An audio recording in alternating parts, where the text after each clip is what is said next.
Biológico. Os riscos biológicos relacionam-se com manuseio ou contato com materiais biológicos.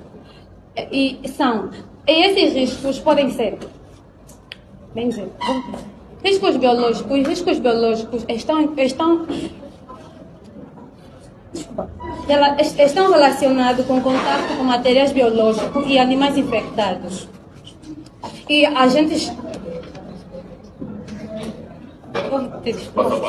Não, professor, vou repetir. Não vou passar a palavra, professor. Os riscos biológicos estão relacionados com o manuseio ou contatos com materiais biológicos e animais infectados.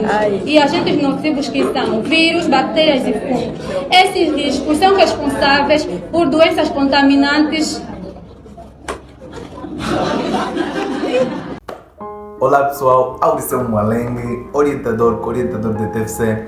Trago esse vídeo para reflexão da camada estudantil, professores, estudantes, de forma a mudarmos o paradigma no que diz respeito às defesas de monografia, de fim de curso, de trabalhos acadêmicos ou científicos e outros.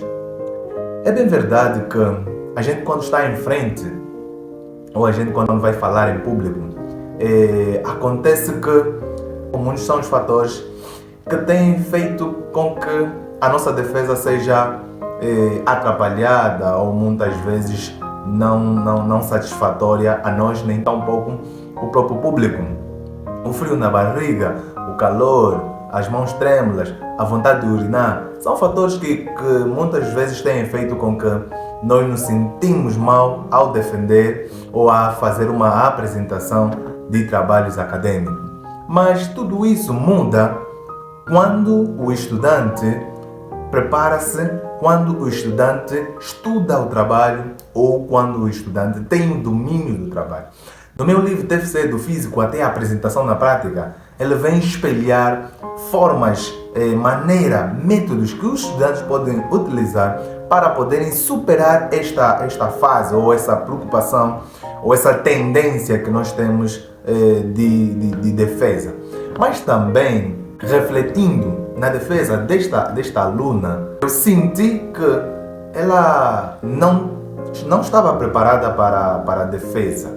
Por quê? Porque já é tempo de nós defendermos o trabalho em vez de nós lermos o trabalho. Uma coisa é defender, outra coisa é ler o trabalho.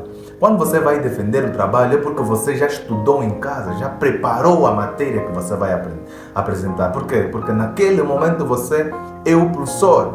Naquele momento você que tem a matéria para disponibilizar aos estudantes. Então você tem que ter domínio daquilo que você vai falar ao pessoal. Se você se enganar, então não tem como as pessoas não serem enganadas. Então há necessidade de você estudar o que você vai apresentar e não ler a apresentação, o trabalho. Não se faz isso. Já é tempo de mudarmos esse paradigma. Estar aí à frente e ler o trabalho. For assim, pega as cópias e entrega a cada estudante ou cada colega para poderem ler. Não há necessidade de ler o trabalho. O que deve-se fazer é, na divisão de trabalho, em grupo principalmente, do gênero desse grupo, devem organizar um momento na qual vão fazer uma pré-defesa, uma preparação e dividir os subtemas de cada pessoa o que vai falar, mas de forma pragmática. Ao invés de falar muito, ao invés de ler muito, traz aí a prática. Define ou argumenta sobre um assunto e explica o mesmo.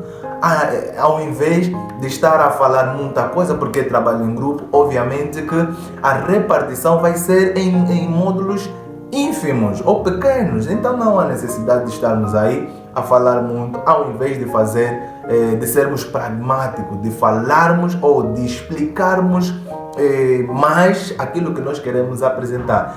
Esse é um método, uma forma que eu trago para poder ajudar também aos estudantes ou aquelas pessoas que vão fazer a defesa em grupo. Esse é um método, eu penso que é favorável, onde vão poder organizar, fazer uma pré-defesa e apresentar de forma individual as partes que são subdivididas. Mas há necessidade de todo mundo ter o domínio do trabalho. Por quê? Porque na classificação ou nas perguntas e respostas, o professor vai perguntando aquilo que ele teve dúvida ou aquilo que lhe apraz perguntar. Então, vai ser, se calhar, a um colega que não estudou aquela parte. Então, há necessidade de estudarem todo o trabalho, mas aprofundarem a parte na qual você vai apresentar ou explicar e não ler.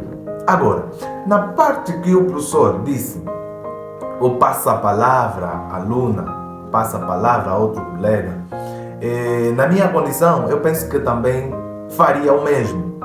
Mas, como eu disse no princípio, estamos no momento de mudarmos esse paradigma. Ao invés de eu, professor, dizer passa a palavra à estudante, porque a estudante não consegue aí, está em dúvida daquilo que ela está a falar, então o professor sentiu isso e quer logo passar a palavra por conta do tempo, por conta do número de pessoas que ainda falta falar. A necessidade do professor, né, de nós, facilitador do conhecimento, se calhar auxiliar a estudante na parte que ela queria falar, onde teve dificuldade, porque o professor, ao entregar o trabalho em grupo, deve ter domínio de todos os temas. Não é ficar inocente do tema que vai entregar. Não, vai entregar os temas e tem que ter o domínio na hora de perguntar ou auxiliar a aluna, né? Temos que mudar o paradigma. Não, estudante, naquela parte que você queria falar, eu penso que seria assim, assim, assim. Aí a estudante, se calhar, vai lembrar ou relembrar aquilo que ela perdeu e vai dar continuidade.